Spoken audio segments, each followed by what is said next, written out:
ദേ തൽക്കാലം ഇത്ര ഇരിക്കട്ടെ. വെച്ചോ, ഞാൻ പിന്നെ വാങ്ങിച്ചോളാം. അല്ല, ഇത്രയെങ്കിലും കോയ വാങ്ങണം.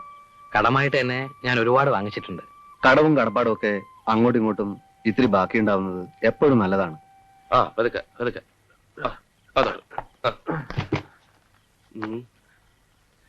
ഒന്നിങ്ങി വന്നേ. ഞാൻ ഇതങ്ങകത്ത് കൊണ്ടുപോവാ. ആ ആയിക്കോലുണ്ട്. ആ പതുക്കെ. ആ അതായത് ഇതിനകത്താണ് കല്ല്, അതായത് TV. മനസ്സിലായല്ലോ?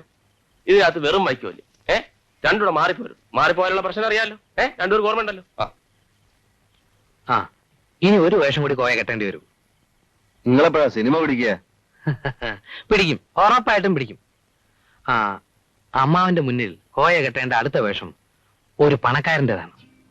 ദേ എനിക്കൊരു കല്യാണാലോചന. പണക്കാരൻ ആയിക്കോട്ടെ.